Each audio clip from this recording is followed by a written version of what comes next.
Clean with me. Today, I'm going to clean the kitchen sink with Mr. Clean.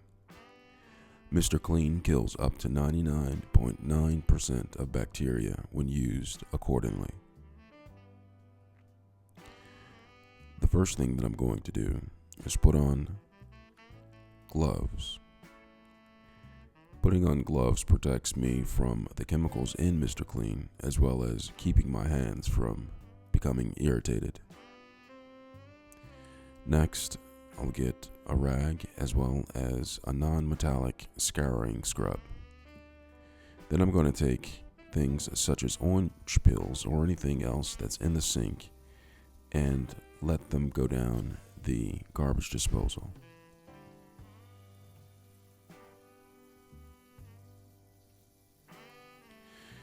And then anything else that's sitting in the sink, I'll put it aside in order to put it inside of the dishwasher later. So this process that I'm doing right here is simply washing all of the debris out of the kitchen sink and down into the drain.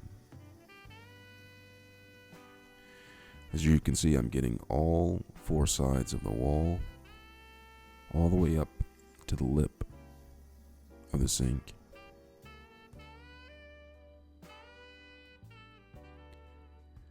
Next, I'm going to open up the Mr. Clean.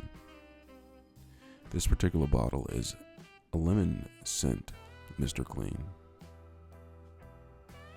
Then I'm going to take my non-metallic scouring brush and wet it slightly, and then pour some of the Mr. Clean onto the scouring brush or scrub,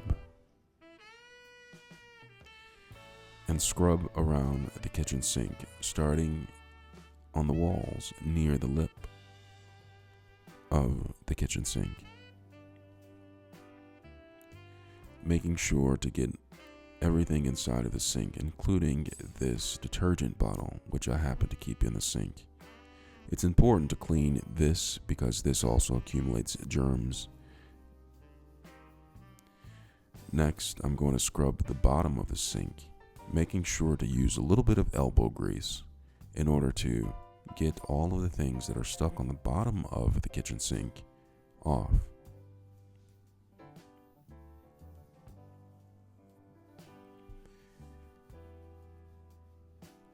After I've done the walls, I usually go over the walls one more time.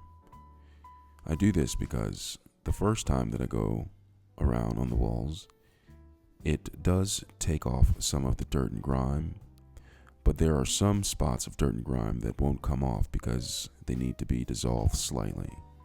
And that's what the time in between the first scrub and the second scrub does.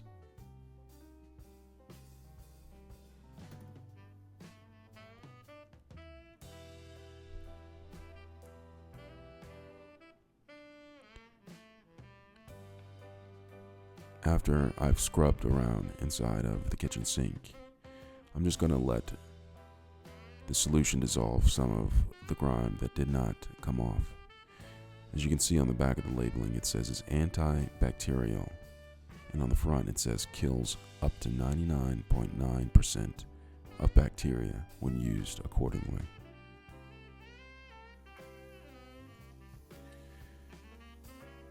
Now I'm going to take the scrub and rinse it out. And the process that I'm going to do right here is rinse out the kitchen sink. Now, rinsing out the kitchen sink at this point simply removes the soap and the dirt and grime which has become loosened within the sink. Sometimes I switch to the spray mode on this particular kitchen sink for a little bit of high pressure wash, which accelerates the cleaning of the kitchen sink, making sure to get things such as the detergent bottle rinsed. Next, I'm going to wet a rag. And when I wet this rag, I'm going to take the Mr. Clean and pour a little bit of the solution. Now, many of you out there may be wondering why I'm going to wash the sink after I've washed the sink. I do this because I want to make sure that the sink is thoroughly clean and there are no mistakes left behind. I'm going to wipe the inside of the kitchen sink in a similar fashion, starting on the walls.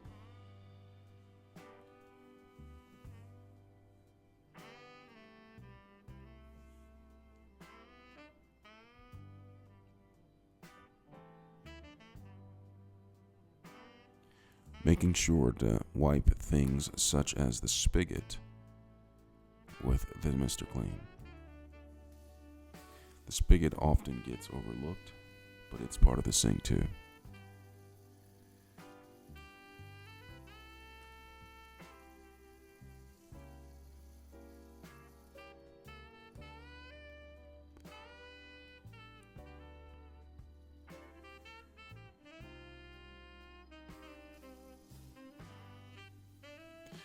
Now I'm going to rinse the sink of all the soap and suds, letting it go down the drain.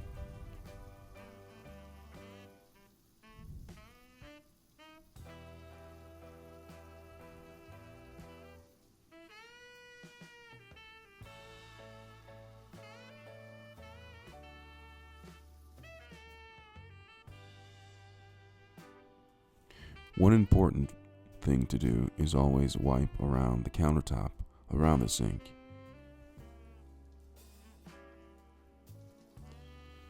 Simply rinsing out the cloth,